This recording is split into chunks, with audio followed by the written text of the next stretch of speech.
오늘 이 성금요일에 하나님께서 우리들에게 주시는 말씀은 신약성경 누가복음 23장 46절의 말씀입니다. 오늘 우리에게 주시는 하나님의 말씀이 여기 있습니다. 경청하십시다. 예수께서 큰 소리로 불러 이르시되 아버지 내 영혼을 아버지 손에 부탁하나이다 하고 이 말씀을 하신 후 숨지시니라. 아멘. 사람이 그 생의 마지막 하는 말은 참 중요한 의미가 있습니다. 그래서 유언이니 유진이 하면서 사람은 그 뜻을 존중히 여겨 반드시 지키려고 애를 씁니다. 그런 관점에서 우리 주님이 십자가 가운데서 돌아가시며 하셨던 마지막 7마디의 말씀, 즉 가상칠언 역시 우리에게는 참 중요한 의미를 던져줍니다.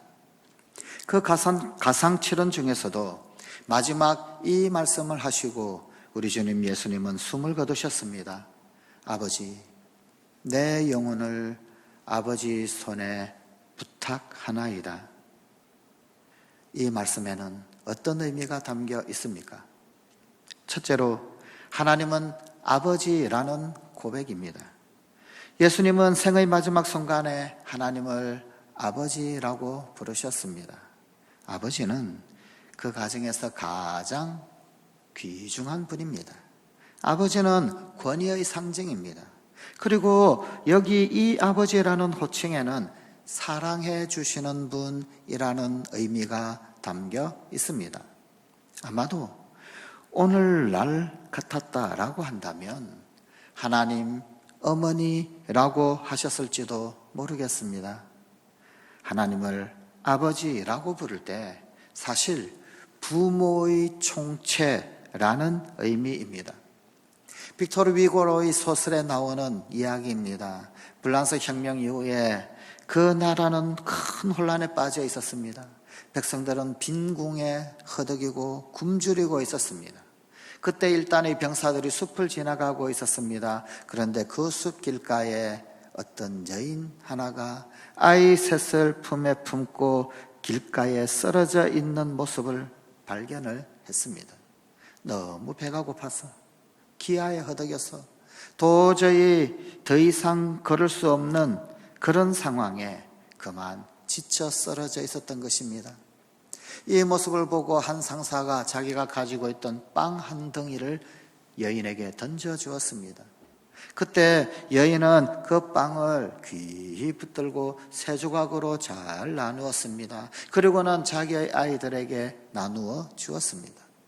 그 모습을 보던 병사 하나가 이렇게 이야기했습니다. 저 여인은 배가 고프지 않은가 보죠. 그때 상사는 이렇게 말을 했습니다. 아니, 저 여자는 엄마이기 때문이야. 그렇습니다. 부모는 자신은 먹지 못한다 할지라도 자식에게 주고자 하는 마음이 있습니다. 주어야만 합니다. 그래서 하는 말이 있습니다. 자식이 태어날 때 어머니 뱃속에서 나오는 것이 아니라 어머니, 아버지의 심장에서 태어나는 것이다. 그런 말이 있습니다. 그만큼 자식을 사랑하는 게 어머니요 아버지라는 말입니다. 그래서 우리 주님은 하나님을 아버지라고 부르셨습니다. 아버지. 한번 아버지 하고 불러보십시오. 아버지. 그럴 때 사랑이 느껴지게 됩니다. 예수 그리스도의 지상생애는 짧았지만 그러나 그분은 날마다 순간마다 하나님 아버지와 함께하는 삶을 사셨습니다. 그분이 12살 소년이었을 때 6월절 날 예루살렘 성전에 올라갔던 적이 있었습니다. 그런데 이 소년 예수를 그의 육신의 부모 요셉과 마리아가 예루살렘에서 그만 잃어버리고 말았습니다. 가까스로 성전에서 그 소년 예수를 발견했을 때 소년 예수님은 이렇게 말했습니다. 내가 내 아버지의 집에 있어야 할 줄을 모르셨습니까? 또 예수님은 제자들에게 기도를 가르쳐 주셨던 적이 있었습니다. 그때 제자들에게 가르쳐 주시기를 하늘에 계신 우리 아버지여 이렇게 기도를 시작하라고 가르쳐 주셨습니다. 그리고 신실한 우리들의 기도에 대해서는 하늘에 계신 우리 아버지께서 반드시 들으시고 갚아주신다라고 말씀해 주시기도 하셨습니다. 그분은 십자가에 달리셨을 때에도 아버지여 저들을 사하여 주옵소서 하며 아버지를 부르며 기도하셨습니다. 실로 예수님은 한평생 하나님 아버지, 그 아버지를 부르며 사셨습니다. 예수님께서 마태복음 5장, 6장, 7장에 말씀하셨던 산상수훈, 그 산상수훈에는 무려 17번에 걸쳐서 아버지를 부르고 있습니다. 그리고 예수님이 붙잡히시기 직전에 소위 다락방 강화, 마지막으로 제자들에게 말씀을 가르쳐 주셨을 때 그 다락방 강화에서는 45번이나 아버지를 부르고 있습니다. 아버지, 하나님 아버지. 그분은 이렇게 하나님 아버지를 한평생 부르며 사셨습니다.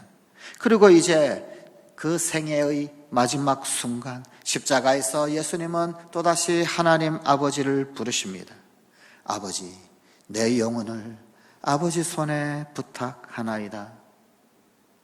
지금까지 그 생애를 발걸음마다 인도하셨던 하나님, 나와 아버지는 하나이다 라고 고백할 수 있었던 바로 그분이 이제 이 죽음의 골짜기를 지나갈 때 예수님을 버리시겠습니까?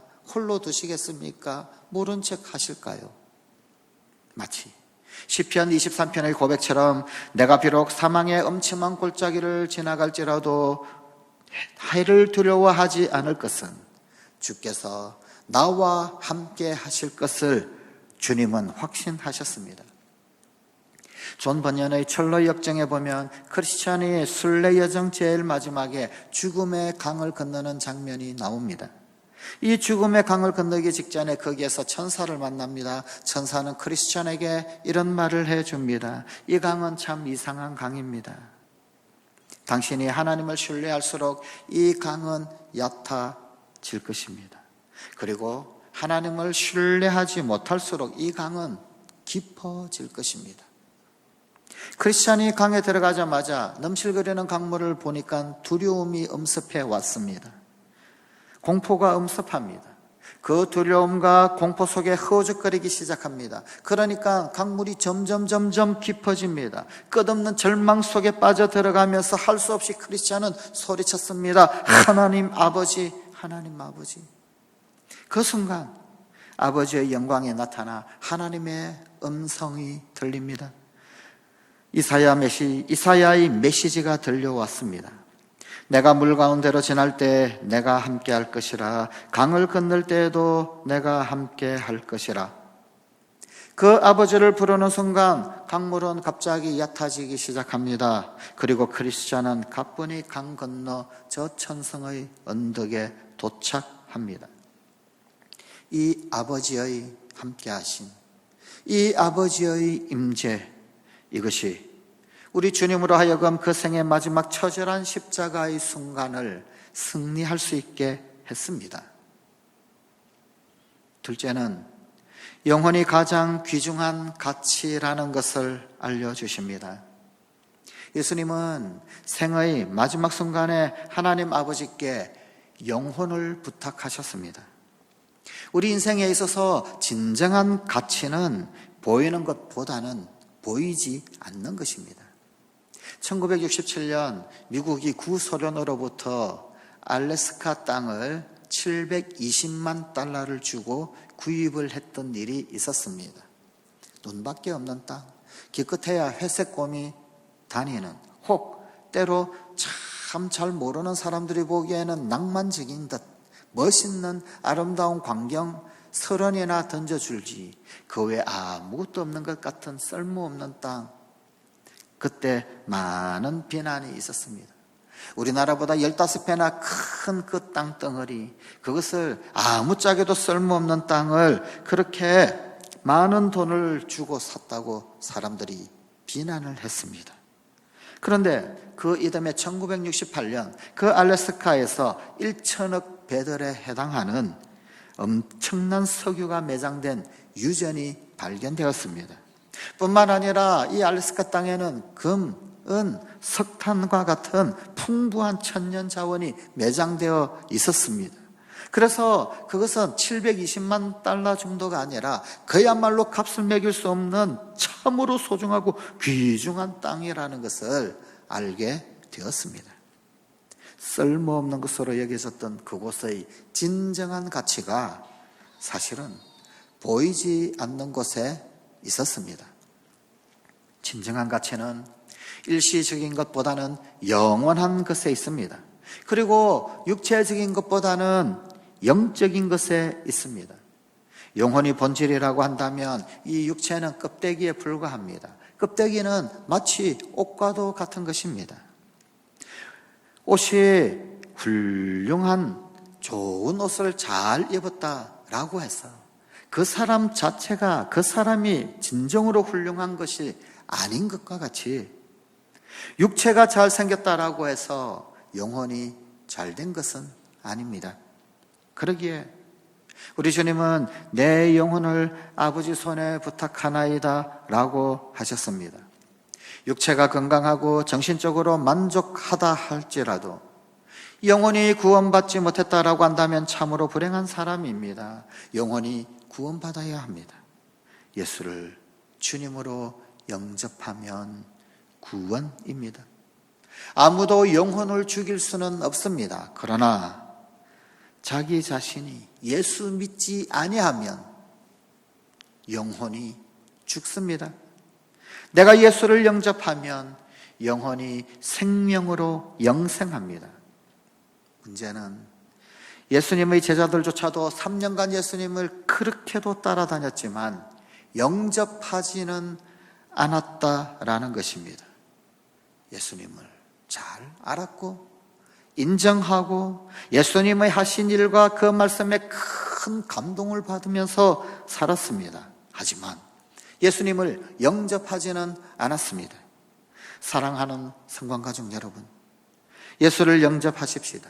받아들여야 합니다. 이것이 참으로 예수를 믿는 것입니다. 믿는다 하고서는 예수님을 영접하지 아니하고서는 그것은 사실은 믿음이 아닙니다. 예수를 믿으며 믿지 아니하는 사람과 달라지는 게 많이 있습니다. 믿는 사람은 생명이 있고 믿지 아니하는 사람은 생명이 없습니다. 믿는 사람은 하늘에 영원한 소망이 있고 믿지 아니하는 사람은 소망이 없습니다. 믿는 사람은 예수의 보혈로 죄사함을 받았고 믿지 아니하는 사람은 아직 죄 가운데 있습니다. 믿는 사람은 영혼이 구원받아서 천국에 가게 됩니다만 믿지 아니하는 사람은 여전히 죄 가운데 있고 천국에 갈 수 없습니다. 믿는 사람은 하나님의 자녀가 되었고 그러나 믿지 아니하는 사람은 여전히 죄와 마귀의 종으로 살고 있는 것입니다. 그러므로 믿는 사람은 최고의 행복자요 믿지 아니한 사람은 가장 불행한 사람입니다. 영적으로 건강한 사람은 기도하며 인내로 이기고 극복하는 삶을 살아갑니다. 낙심하지 않습니다. 그러나 영적으로 건강하지 못한 사람은 실망합니다. 좌절합니다. 그리고 믿음을 저버립니다. 영적으로 건강하면 자기 자신도 견디면서 다른 사람들에게 용기를 북돋아주고 힘을 북돋아줍니다. 남편이 실패했다 한다 할지라도 위로하고 격려하고 새롭게 세워줍니다. 그러나 영적으로 건강하지 못하면 자신뿐만 아니라 다른 사람들에게도 영적 감염병을 전염시킵니다. 이렇게 영이 귀한 것입니다.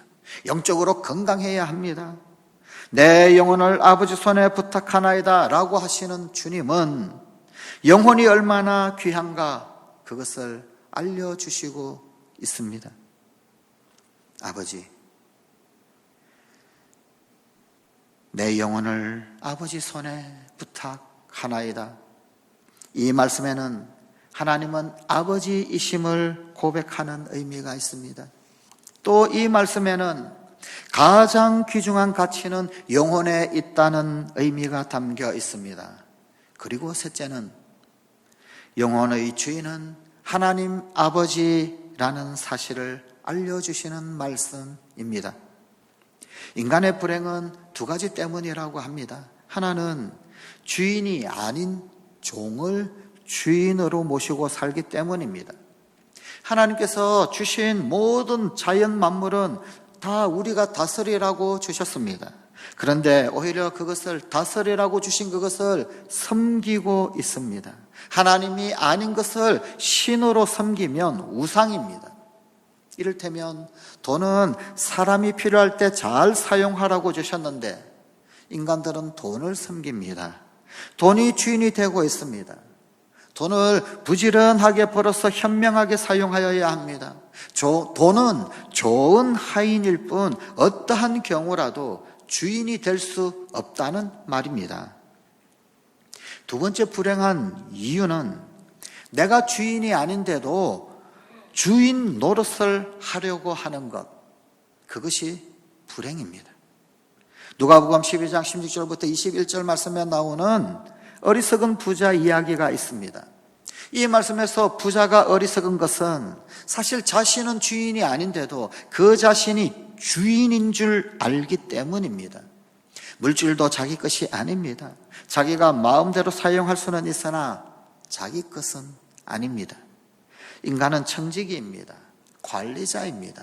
내 것은 없습니다. 나는 주인이 아닙니다.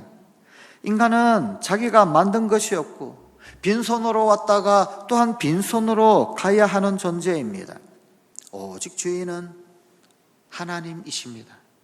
하나님께서 인간을 창조하셨습니다. 하나님께서 온 우주 만물 그리고 이 자연을 창조하셨습니다. 그리고 그분이 또한 시간의 주인이요 역사의 주인이십니다.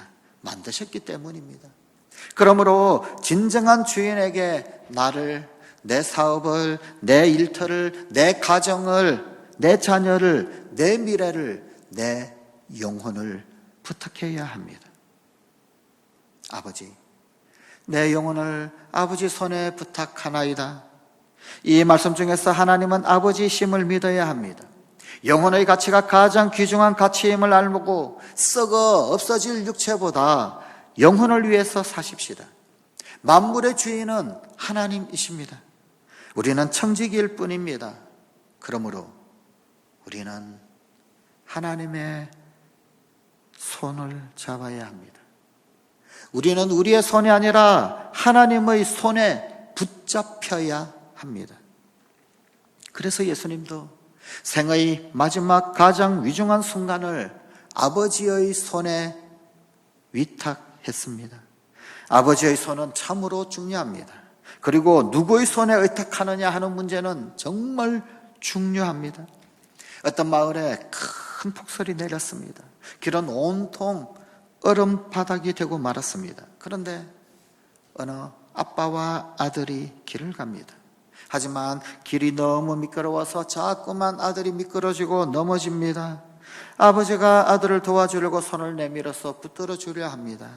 그런데 아들은 아빠, 내가 아빠 손을 잡을게요 하고는 아들이 아빠를 꼭 붙들고 갑니다. 하지만 여전히 아들은 미끄러질 수밖에 없었습니다. 그러기를 여러 번 반복하고 난 이후에 드디어 이 아들은 아빠에게 이렇게 말을 했습니다. 아빠가 내 손을 잘 잡아주면 안 넘어질 것 같아요. 아빠가 나를 잡아주세요. 성관가족 여러분, 아버지가 아들의 손을 붙잡아야 합니다. 아들 생각에는 내가 아빠 손을 꼭 잡고 있으니까 괜찮겠지라고 생각할 수 있습니다. 하지만 아무리 꼭 붙잡아도 미끄러지고 넘어집니다. 그 아빠 손을 오히려 놓칠 지경입니다. 왜요? 아빠가 붙잡아 주어야 힘이 있으니까. 아이의 손은 아빠의 손을 놓칠 수 있겠지만 그러나 아빠의 손은 아이의 손을 결코 놓지 않습니다. 우리 역시 마찬가지입니다. 내 손에는 힘이 없습니다. 하나님이 나를 붙잡아 주셔야 합니다. 그래야 힘을 얻을 수 있고 넘어지지 않도록 지탱하는 도움을 받을 수 있는 것입니다. 내가 하나님을 잘 잡는 것은 결코 좋은 방법이 아닙니다. 하나님의 손이 나를 잡으시도록 요청해야 합니다. 우리에게는 우리 인생의 후원자가 반드시 필요합니다. 내 힘으로 될 것 같고, 내 능력으로 될 것 같고, 내 지혜로 될 것 같지만 결국에는 후원자가 필요하다라는 것을 절실히 느끼게 되는 것이 우리네 인생입니다. 하나님의 손은 우리를 후원하시는 손입니다. 넘어질 때마다 우리를 일으켜주시는 손입니다.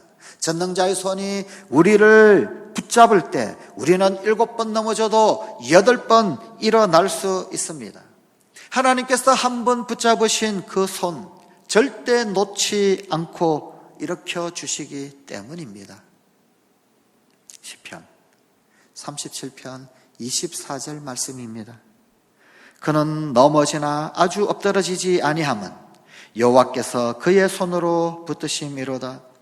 요한복음 10장 28절 29절입니다. 내가 그들에게 영생을 주노니 영원히 멸망하지 아니할 것이요 또 그들을 내 손에서 빼앗을 자가 없느니라. 그들을 주신 내 아버지는 만물보다 크심에 아무도 아버지 손에서 빼앗을 수 없느니라. 나의 손을, 연약하고 떨리는 이 손을 잡아주시는 우리 주님의 전능하신 그 손길을 느껴보십시오. 그 손에는 피가 묻어 있을 것입니다. 그 손에는 못자국이 나 있을 것입니다. 못자국 난 그 손으로 내게 말씀하시는 그 주님, 함께 가야 해. 내가 물 가운데로 지나갈 때 함께 할 것이고 불 가운데 가도 함께 할 것이야. 강을 건널 때 함께 할 것이야. 지금도 변함없이 전능하신 손으로 나를 붙들어 인도하시는 주의 손길을 보십시다. 그리고 그 손길 앞에 의탁하십시다. 삶을 의탁합시다. 나를 맡깁시다. 한평생 이 손 붙잡고 가십시다. 그리고 내 생애의 마지막이 다가오는 그 순간 주 예수처럼 부탁하십시다. 아버지, 내 영혼을 아버지의 손에 부탁하나이다. 기도하시겠습니다. 하나님, 우리의 아버지가 되어주셔서 감사합니다.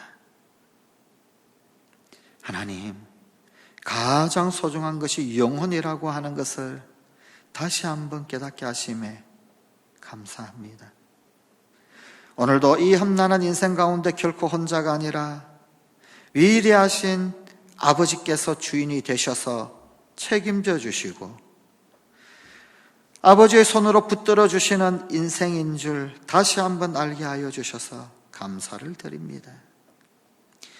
이 놀라운 은혜 위에 오늘도 십자가에 지신 우리 주 예수 그리스도, 하나님을 아버지로 소개해 주시기 위해 십자가에 지신 우리 주 예수 그리스도, 영원히 소중함을 알게 하시기 위해 십자가를 지신 우리 주 예수 그리스도, 하나님의 주인이시기에 그러기에 하나님 손에 붙들려야 살 수 있고 행복할 수 있고 하나님 손에 붙들려야 승리할 수 있음을 알게 하시고 그 길 열어주시기 위해 십자가 지신 우리 주 예수 그리스도, 이제는 그 십자가 지신 우리 주 예수 그리스도와 동행하는 우리 사랑하는 성관가족들이 되게 하여 주시옵소서. 우리들도 우리 생의 마지막 다가오는 그 순간 우리 주님처럼 아버지, 내 영혼을 아버지 손에 부탁하나이다 고백하는 모든 성관가족들이 되게 하여 주시옵소서. 예수 그리스도의 이름으로 기도드리옵나이다. 아멘.